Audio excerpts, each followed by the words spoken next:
Hey, movie fans. So the first time I talk about it is my review for Guardians of the Galaxy Volume 3. Then we saw the negatives. The only negative I have of this movie is that Adam Warlock, I thought he had a great introduction. I thought the actor was great in the role, but I felt like after his introduction scene, he kind of got tossed to the sideline. And I felt like they basically underutilized his character. Like I feel like they just didn't do anything after his introduction scene. Plus, I felt like his whole story arc was the one I was least interested in because I just felt like it didn't get there for me what they were trying to do with his character.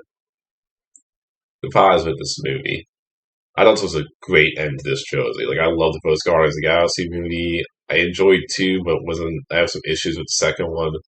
I love the holiday special. So I thought this was a great end to this trilogy. I thought it had a great balance between comedy and drama, like the holiday special and the first Guardians of the Galaxy movie. I felt like there was a lot of emotional parts in this movie. I thought every character got a moment to shine with Rocket's backstory and Starlo felt kind of more mature in this movie.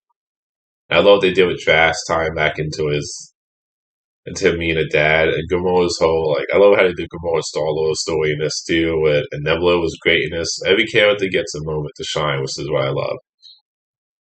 I didn't even talk about how Drax has become kind of more of an idiot in this movie, but they all get great moments. Nebula gets some great moments too in this movie. Iron Groot gets some moments here and there. I thought they did a great job of balancing out the team where they all get some great character moments and arc in this movie. Great, it has some great acts in this movie. Soundtrack's great.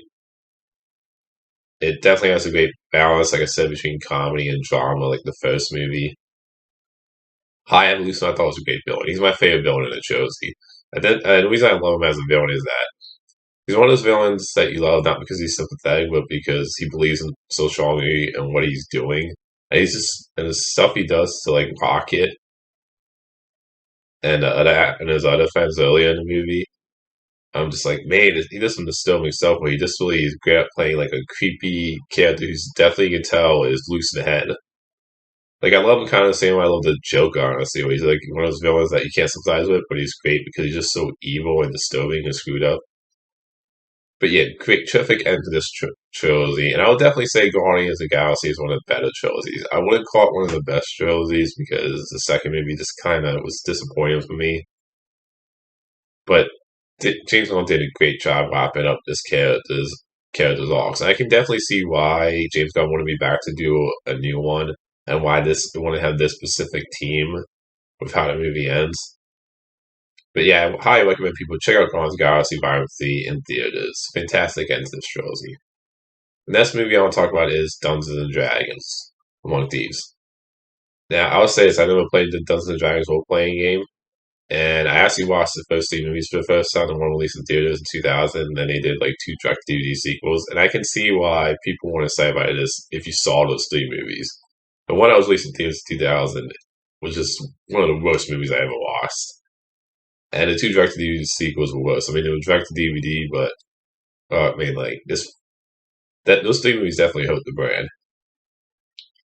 But I want to say this: I highly recommend people go and watch Dungeons and Dragons. I wish I saw this in theaters because this is a great movie. I loved all the characters. I loved the world. I felt there was some actual emotional moments in this movie too with the characters, which I was surprised by. It has some great action. It's funny when it needs to be. I felt invested in all the characters, and the world was cool. I really want to see a sequel to this because I definitely want to see these characters back and explore more of this world. And it sucks that enough people didn't go to see this in theaters. Because this is one of those movies where they made a great movie. Because it always sucks when you have people who make a great movie and enough people don't see it in theaters. Because that's when I feel that's to me a movie that deserve to do better. And this movie deserved to do so much better at the box office. So I highly recommend people that you check out Dungeons and Dragons Among Thieves if you haven't seen it yet. Even if you're not a Dungeons and Dragons fan, I think you're gonna love the movie personally. Next thing I want to talk about is Renfield. Now, I was excited for this movie. And we saw it the positives. I think Nicholas Hoult is great in this movie. He's usually great in everything I see him in. I thought it had some fun over the top action moments. I think the comedy and the group therapy scenes, in my opinion, were the funniest. And I thought Nicholas Cage is fantastic as Dracula. Like that would definitely be the biggest positive. And I think when the movie is focused on Renfield and Dracula's toxic relationship, that to me is when the movie is really enjoyable.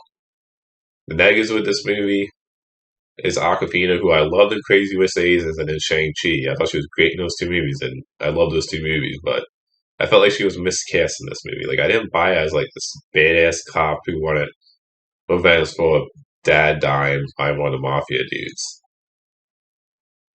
It just like I didn't buy into it. And I don't think I found her as funny in this movie, honestly, too. So and the whole love story between her and Winfield, I didn't really care for.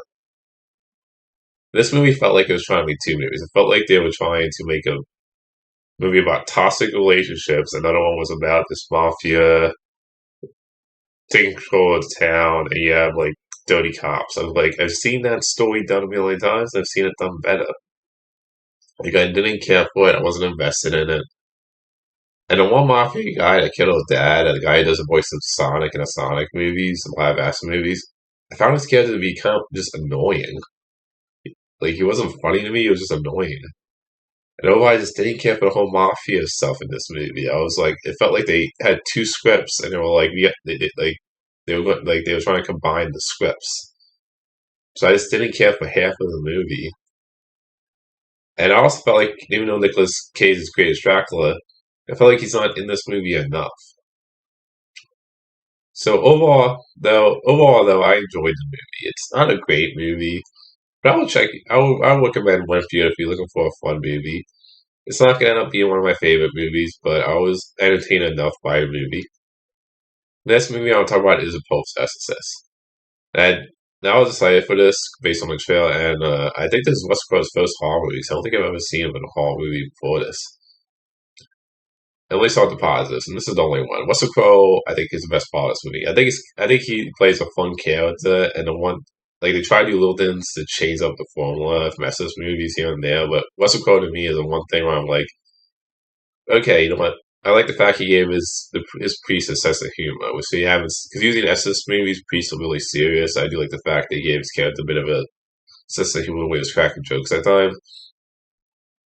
That's really all the positives I've had with this movie. Like it has a lot of the same tropes and cliches I've seen in 100 Exorcist movies. I didn't care for the family he was helping. I felt no investment in them. And overall, and the third act gets so ridiculous and over the top. So overall, I just didn't enjoy this movie, and I just wouldn't personally recommend it. So that's my reviews. Until next time, movie fans.